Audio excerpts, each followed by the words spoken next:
برادران اسلام و عفت مع پردہ نشین خواتین اسلام، دیکھیے کہ یہ رمضان المبارک کا جو مہینہ جسے اللہ رب العالمین نے ایام معدودات کہا، گنتی کے چند دن، آدھا مہینہ گزر چکا ہے اور آدھا مہینہ باقی ہے۔ اللہ کے رسول صلی اللہ علیہ وسلم جب آخری عشرہ آ جاتا شد مئزرہ تو اپنی کمر کس لیتے اور یجتہد ما لا یجتہد فی غیرہ، اس طرح محنت کرتے گویا کہ کبھی اور نہیں کیے تھے، نہ کسی اور مہینے میں نہ اسٹارٹنگ کے دنوں میں۔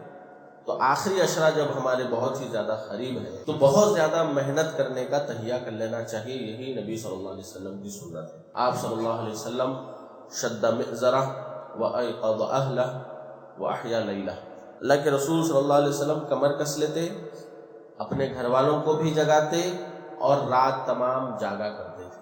اب یہ جاگتے تھے تو جاگنا ہی نہیں ہے، جاگ کر کرنا کیا ہے؟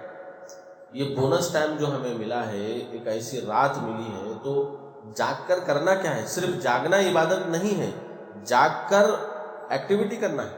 اس کو اگر ہم کام میں لائیں گے تو ہی وہ نفع بخش ثابت ہوگی۔ اگر ہم رات میں قیام کریں گے تو وہ ہمارے حق میں بہتر ہوگی، ثابت ہوگی 1000 مہینوں سے ثابت۔ بعض لوگ یہی سمجھ لیں کہ صرف جاگنا عبادت ہے، اب چاہے کھاتے ہوئے جاگو یا پھرتے ہوئے جاگو، جاگنا ہی عبادت ہے۔ نہیں، جاگ کر کرنا کیا ہے؟ کریں گے تو ہی وہ فائدہ مند ہوگی، ورنہ 1000 راتیں آپ جاگ کر بیکار گزار دیے ویسا ہوگا۔ 1000 راتیں آپ کو کس طرح گزارنی ہے یہ ایک رات ڈیسائیڈ کرے گی۔ آپ رات تمام عبادتوں میں گزارنا ہے۔ اللہ کے رسول صلی اللہ علیہ وسلم رات عبادتوں میں گزارا کرتے تھے۔ تو یہ جو آخری عشرہ ہے بہت ہی اہم ترین عشرہ ہے، اور اس کو ایسے گزارنا ہے گویا کہ یہ اب ہمیں دوبارہ نہیں ملنے والا ہے، یہ لاسٹ اینڈ فائنل ٹائم ہے۔ اس طرح ہمیں اپارچونٹی سمجھتے ہوئے اس کو گزارنا ہے۔ اللہ کے رسول صلی اللہ علیہ وسلم اسی طریقے سے گزارا کرتے تھے۔ اپارچونٹی ملی ہے، اس پر اللہ کا شکر بجا لاتے ہوئے بہت زیادہ محنت کرنا ہے، جو کہ گزشتہ میں بھی نہیں کیے تھے۔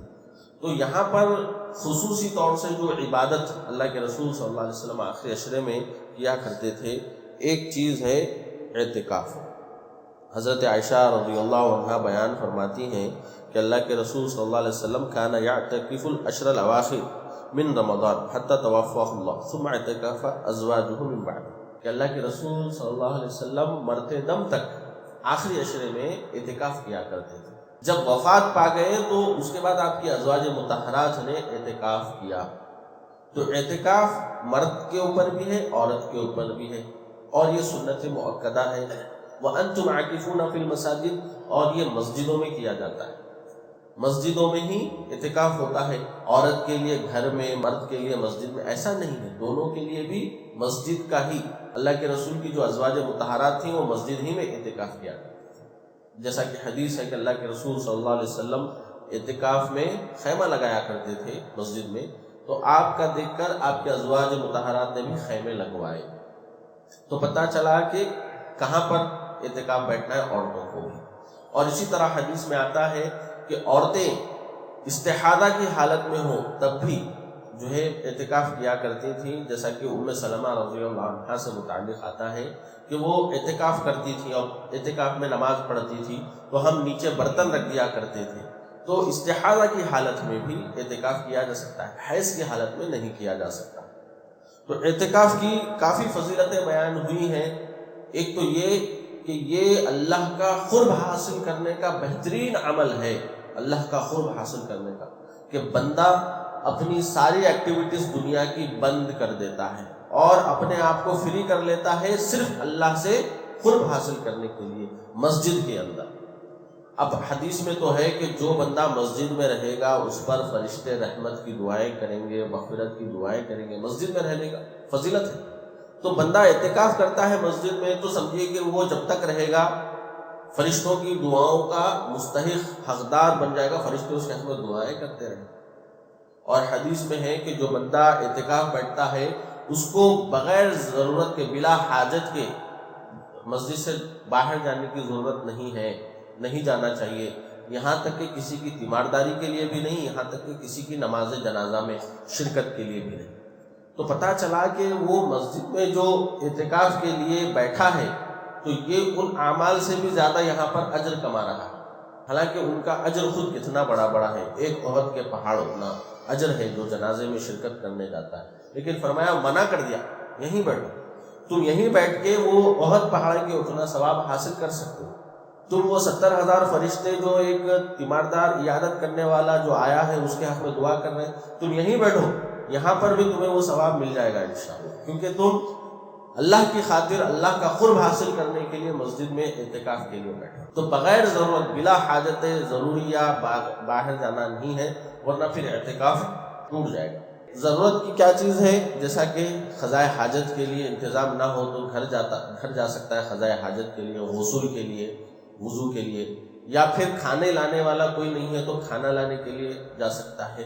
اور ایک حدیث میں آیا ہے کہ اگر اس کی بیگم ملنے آتی ہے تو اس کو چھوڑنے کے لیے جا سکتا ہے، جیسا کہ حدیث میں آتا ہے صفیہ بنت حیی رضی اللہ عنہا جو آپ کی بیگم تھی، اللہ کے رسول صلی اللہ علیہ وسلم ملاقات کے لیے، تو آپ صلی اللہ علیہ وسلم ان کو گھر چھوڑنے کے لیے، گھر قریب ہی تھے، مسجد سے متصل ہی تھے، تو ان کو چھوڑنے کے لیے گئے، لیکن وہاں پر بھی کیا دیکھتے ہیں کہ 2 صحابہ جا رہے تھے، تو اللہ کے رسول نے ان کو روکا اور کہا غلط گمان نہ کرنا، یہ میری بیگم ہے، میں نے گھر چھوڑنے جا رہا ہوں۔ صحابہ پریشان پشیمان ہو گئے، اللہ کے رسول یہ آپ کیا کہہ رہے ہیں، یعنی کہ ہم آپ سے بدگمانی کیسے کر سکتے ہیں؟ تو اللہ کے رسول نے فرمایا میں اس لیے کہہ رہا ہوں کیونکہ شیطان جو ہے انسان کی رگوں میں خون کی طرح گردش کر رہا ہے، تو تمہیں برا وسوسہ نہ ڈال دے، اس لیے میں نے وضاحت کر دی کہ یہ میری بیوی ہے۔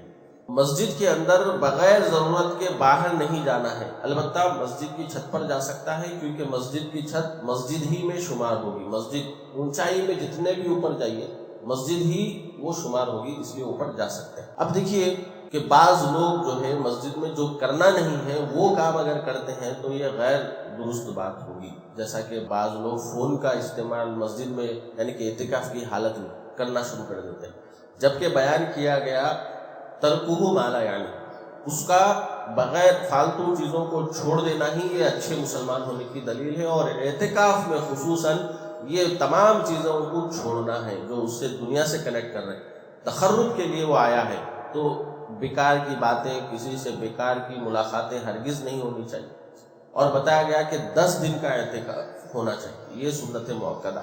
البتہ عام اعتکاف آپ کبھی بھی کر سکتے ہیں، کسی بھی وقت کر سکتے ہیں، رات کا بھی کر سکتے ہیں، دن کا بھی، ایک دن کا بھی کر سکتے ہیں، لیکن رمضان کے جو آخری عشرے میں جو سنت ہے وہ 10 دن کا اعتکاف ہے۔ 10 دن کا اعتکاف اللہ کے رسول صلی اللہ علیہ وسلم کر رہے تھے۔ تو کب شروع کب ہوتا ہے؟ یہ سمجھیے کہ 20ویں تاریخ کا سورج جب غروب ہو گیا، 20ویں تاریخ 21ویں رات شروع ہو گئی، یعنی کہ اذان ہوتے ہی شروع ہو گیا ہے وقت، تو اعتکاف کا وقت شروع ہو گیا ہے، بندہ مسجد کو آ جائے گا، اب مسجد ہی میں رہے گا، وہ فجر کے بعد معتکف میں جائے گا، لیکن مسجد ہی میں رہے گا، رات ساری مسجد ہی میں گزارے گا، کیونکہ وہ آیا ہی کس لیے؟ رات جاگنے کے لیے، تو رات مسجد ہی میں گزارنا پڑے گا۔ اب جو دوسری اہم ترین چیز ہے جس کی خاطر اعتکاف کیا جا رہا ہے، یا جس کی خاطر اللہ کے رسول اتنی زیادہ محنت کر رہے ہیں، وہ کیا چیز ہے، کس چیز کی تلاش ہے؟ وہ ہے لیلۃ القدر کی تلاش۔ من حرمها فقد حرم الخیر کلھا، اللہ کے رسول فرماتے ہیں کہ جو لیلۃ القدر سے محروم رہا گویا کہ وہ حقیقی بدنصیب شخص ہے۔ اللہ کے رسول فرماتے ہیں ایک رات آ رہی ہے جو 1000 مہینوں سے بہتر ہے۔ اللہ رب العالمین فرماتے ہیں انا انزلناہ فی لیلۃ القدر وما ادراک ما لیلۃ القدر لیلۃ القدر خیر من 1000 شہر۔ ہم نے اس قرآن کو لیلۃ القدر میں نازل کیا، اور تمہیں کیا پتا کہ لیلۃ القدر کیا چیز ہے، اس کی کیا عظمت ہے، کیا مقام ہے اس کا، وہ 1000 مہینوں سے بہتر ہے، 1000 مہینوں سے بہتر۔ اب انسان جو ہے 1000 مہینوں کو اگر کاؤنٹ کرے تو 83 ایئرس بنتے ہیں، تو اس سے بہتر ہے۔ اب گزشتہ قوموں میں ان کی عمریں لمبی ہوا کرتی تھی، کوئی 1000 سال جی رہا ہے، کوئی 900 سال، کوئی 800 سال، مطلب 100 سال جو ہے جیا کرتے تھے۔ تو اب اس امت کی عمریں کم ہے، تو اللہ رب العالمین نے فضل کیا کہ ان کو ایک رات اسپیشل دے دی کہ وہ اس ایک رات اگر محنت کریں گے تو 1000 مہینوں کے برابر اس سے بہتر جو ہے اجر پا سکتا ہے۔ انا انزلناہ فی لیلۃ مبارکہ، اس رات کو اللہ رب العالمین نے بابرکت رات بھی کہا۔ فیہا یفرق کل امر حکیم، اس میں 1 سال کے فیصلے جو ہے کر دیے جاتے ہیں، یعنی کہ لوح محفوظ سے 1 سال آگے کیا ہونے والا ہے وہ فرشتوں کے ڈیٹا حوالے کر دیا جاتا ہے۔ کہ کون پیدا ہونے والا ہے، کون مرنے والا ہے، کون خوش نصیب ہے، کون بد نصیب ہے، کس کو کتنا رزق ملنے والا ہے. ایک سال کی جتنے بھی تقدیر ہے وہ ایک سال کی تقدیر حوالے کر دی جاتی ہے، لکھ دی جاتی ہے لوح محفوظ سے نکال کر. تو اس رات کی فضیلت بہت ساری ہے، اس میں سے ایک یہ بھی ہے کہ اس کے اندر جبرائیل امین بہت سارے رحمت کے فرشتوں کے ساتھ نازل ہوتے ہیں، اور اللہ کے رسول صلی اللہ علیہ وسلم فرماتے ہیں کہ اس قدر فرشتے ہو جاتے ہیں کہ کنکروں کے برابر، یعنی کہ زمین پر ایک کنکر باقی نہیں رہتا، اتنی جگہ اتنے زیادہ فرشتے زمین پر آ جاتے ہیں. اس رات کی فضیلت یہ ہے. اور یہ سلامتی والی رات فجر طلوع ہونے تک، فجر کے طلوع ہونے تک یہ رات رہتی ہے. تو بہت ہی اہم ترین رات ہے، اس کے لیے کوشش کرنی چاہیے. تو اس کے لیے اللہ کے رسول صلی اللہ علیہ وسلم کرتے کیا تھے، کوشش کیا کرنی چاہیے، کس طرح رات گزارنی چاہیے. تو حدیث میں آتا ہے کہ ایک موقع پر اللہ کے رسول صلی اللہ علیہ وسلم تاخرات کو نکلے اور صحابہ کو نماز پڑھائی. اب وہ تہجد یا تراویح آپ جو بھی سمجھیں، عشاء کے بعد کی نماز پڑھائی. 1/3 حصہ آپ نے نماز پڑھا اور چلے گئے. دوسری بار آئے اللہ کے رسول، پھر آدھی رات تک نماز پڑھائی. صحابہ نے خواہش کی اللہ کے رسول کاش آپ پوری رات ہی نماز پڑھاتے. تو اللہ کے رسول نے فرمایا جو امام کے ساتھ قیام کرے یہاں تک کہ وہ فارغ ہو جائے تب تک اس کا ساتھ رہے تو اس کو ساری رات کا قیام ملے گا ثواب. پھر تیسری رات جب 27ویں رات ہے اللہ کے رسول صلی اللہ علیہ وسلم نے ساری رات قیام کیا، یعنی کہ سحری کے چھوٹ جانے کا بھی ڈر تھا، یعنی اتنی دیر تک اتنا لمبا قیام کیا. تو رات گزارنی کیسی ہے؟ سب سے پہلے تو قیام کی حالت میں رات گزارنی. قیام اللہ کے رسول فرماتے ہیں من قام لیلۃ القدر ایمانا واحتسابا غفر له ما تقدم من ذنبه. جو لیلۃ القدر قیام کی حالت میں گزارتا ہے ایمان اور ثواب کی نیت سے تو اس کے گزشتہ گناہ معاف کر دیے جاتے ہیں. کافی بڑی فضیلت ہے، مغفرت کی رات ہے، سمجھیے مغفرت کی رات ہے. تو قیام کی حالت میں آپ گزاریں. دوسرا ایک اہم چیز کہ ہم اس کو کس طرح پروفیٹیبل بنا سکتے ہیں. ایک کام یہ کریے کہ عشاء باجماعت پڑھیے. حدیث میں آتا ہے جو عشاء باجماعت پڑھ رہا ہے آدھی رات قیام کا ثواب ملے گا، اور فجر باجماعت پڑھیں گے تو پھر مزید آدھی رات کے قیام کا ثواب ملے گا. تو یہ دو نمازیں باجماعت جو بندہ ادا کرتا ہے ساری رات قیام کا اس کو ثواب ملتا ہے.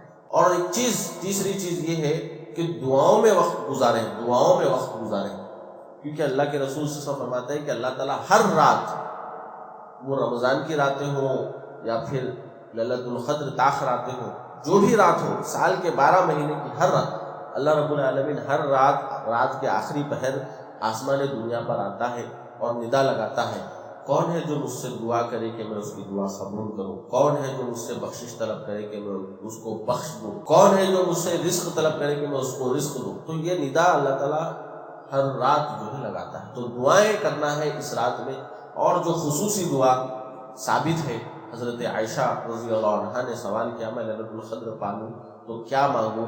اللہ کے رسول صلی اللہ علیہ وسلم نے فرمایا اللہم انک عفو تحب العفو فاعف عنی. یہ دعا مانگو، اے اللہ تو عفو درگزر کرنے والا ہے، عفو درگزر کرنے کو پسند کرتا ہے، لہذا اے اللہ میرے ساتھ عفو درگزر کا معاملہ فرما. تو یہ دعا خصوصی طور سے کرنی چاہیے. پھر اور کیا کر سکتے ہیں؟ قرآن مجید کا مہینہ ہے تو آپ مصحف سے دیکھ کر بھی قرآن پڑھیں، اس پر بھی بہت زیادہ ثواب ملے گا. اور جتنے نیکی کے کام ہیں وہ سب کریں. اللہ کے رسول صلی اللہ علیہ وسلم صدقہ و خیرات کرتے تھے، آپ ان راتوں میں صدقہ و خیرات کر سکتے ہیں کیونکہ بہت زیادہ ثواب ملے گا. تو اس رات کو اس طرح آپ بتائیں گویا کہ یہ رات جو ہے آپ 1 روپیہ خرچ کریں گے 1000 روپے خرچ کرنے کے برابر ثواب ملے گا. 1 رکعت نماز پڑھیں گے 1000 رکعتیں نماز پڑھنے کا ثواب ملے گا. آپ 1 پارہ پڑھیں گے تو 1000 پارہ پڑھنے کو اتنا ثواب ملے گا.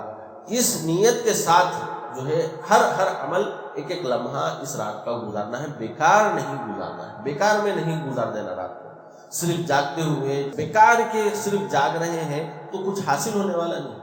کچھ کر کے گزارنا ہے، کچھ اہم ترین چیزیں کر کے گزاریے تاکہ یہ فائدہ مند ثابت ہو سکے. تو جتنا اخلاص کے ساتھ آپ کریں گے اتنا ہی زیادہ پروفیٹیبل ہوگا. آپ بغیر نیت کے، اخلاص کے بغیر ایسے ہی کچھ کریں گے تو کچھ بھی فائدہ مند نہیں ہوگا. آپ جاگتے ہی رہ جائیں گے مگر کچھ حاصل نہیں ہوگا.